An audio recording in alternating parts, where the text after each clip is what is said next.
Assalamualaikum warahmatullahi wabarakatuh. Halo teman-teman semuanya, perkenalkan nama saya Raina Marlina dengan nomor induk mahasiswa 859669334. Pada hari ini, tanggal 1 Juni 2026, saya akan praktikum IPA pada modul 3, yaitu mengenai makanan pada kegiatan praktikum 3 tentang pencernaan makanan. Selamat menyaksikan. Baik teman-teman, alat dan bahan yang digunakan pada praktikum kali ini yaitu ada alat tulis dan ada gambar sistem pencernaan.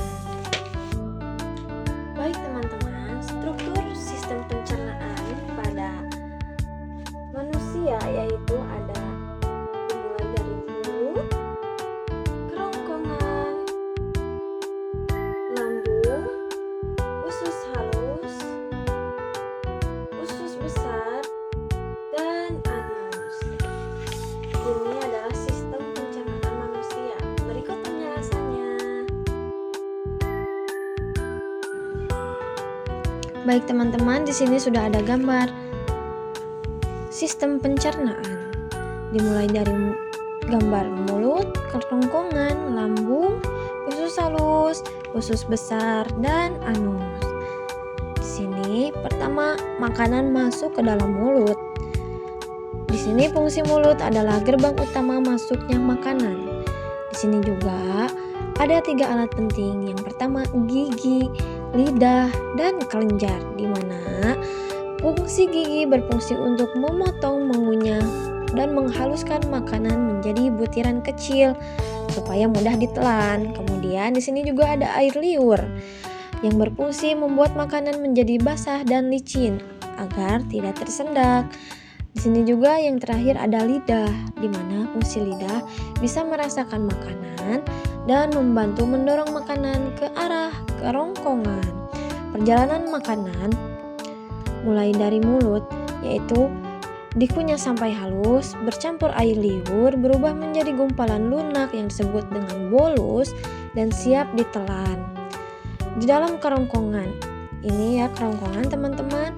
Kerongkongan adalah saluran panjang penghubung antara mulut dan lambung. Ini lambung. Fungsinya hanya sebagai jalan lewat dan pengantar makanan.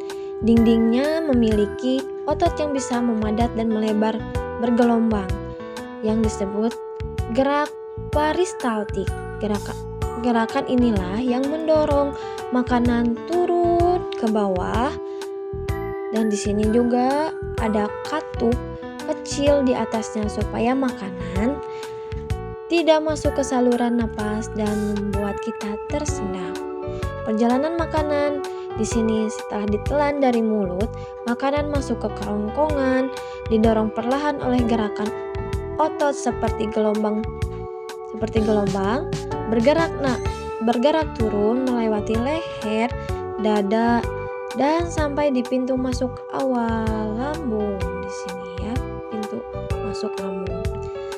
Di sini lambung berbentuk seperti kantung besar yang elastis. Fungsinya ada 3, yaitu tempat penyimpanan makanan sementara waktu dan sebagai pencampuran, di mana dinding lambung berotot kuat terus bergerak mengaduk makanan. Di dalamnya ada cairan asam dan enzim. Cairan asam berfungsi membunuh kuman penyakit yang ikut masuk lewat makanan serta membantu memecah zat protein seperti daging, telur, dan tahu.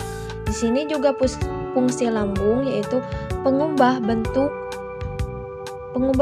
di mana mengubah makanan yang tadinya padat menjadi cair kental berwarna kekuningan seperti bubur yang disebut dengan chymus.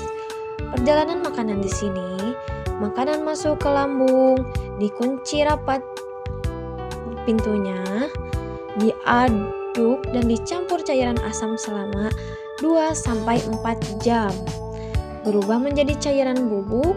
Selanjutnya dibuka sedikit demi sedikit pintu bawah lambungnya, mengalir masuk ke usus halus. Sampailah makanan di usus halus. usus halus adalah bagian terpanjang dan terpenting. Panjangnya bisa mencapai 6-7 meter.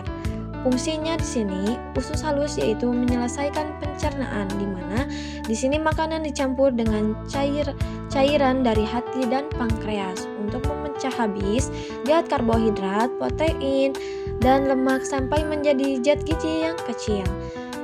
Fungsi selanjutnya yaitu penyerapan zat gizi, di mana dinding usus halus punya tonjolan-tonjolan kecil dan halus.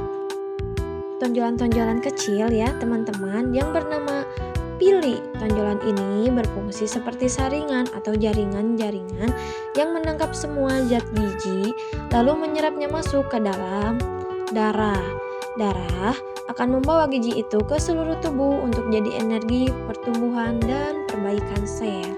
Perjalanan makanan di sini, cairan makanan masuk ke usus halus, diproses dan dipecah. Habis semua zat baik dan gizinya disedot masuk ke darah.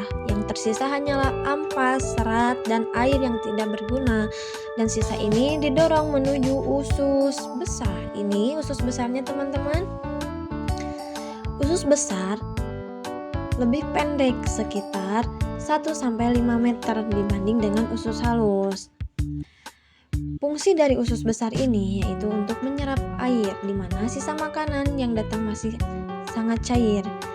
Di sini, air dan garam mineral yang masih berguna diserap kembali ke dalam tubuh supaya kita tidak kekurangan cairan atau dehidrasi. Selanjutnya, fungsi dari usus besar ini pembentukan kotoran. Karena airnya diambil, sisa makanan lama-kelamaan menjadi kering, padat, berubah bentuk menjadi kotoran atau tinja. Selanjutnya, di sini juga usus besar berfungsi sebagai di sini di usus besar ada bakteri baik yang memakan sisa makanan dan sebagian hasilnya bakteri itu membuat vitamin K dan vitamin B untuk tubuh kita. Perjalanan makanan di sini di usus besar ini yaitu sisa makanan masuk ke usus besar yang masih cair, bergerak perlahan selama 12-24 jam. Airnya diambil oleh tubuh menjadi padat dan kering, berubah menjadi kotoran, didorong menuju bagian akhir yang disebut rektum atau tempat penampungan terakhir. Selanjutnya makanan ke anus, dari usus besar ke anus, di mana fungsi anus adalah lubang paling ujung pintu keluar terakhir. Fungsinya sebagai jalan pembuangan kotoran keluar tubuh. Perjalanan makanan di sini, kotoran sudah penuh menumpuk di rektum. Saraf mengirim sinyal ke otak bahwa kita ingin buang air. Otot pengunci anus melemas, kotoran didorong keluar, perjalanan makanan selesai. Nah, berarti kesimpulannya teman-teman dari sistem pencernaan ini, yang pertama menghaluskan makanan, kerongkongan mengantar makanan, lambung mengubah makanan menjadi bubur, usus halus mengambil zat gizinya, usus besar mengeringkan dan membentuk kotoran. Yang terakhir, anus membuang sisa kotoran.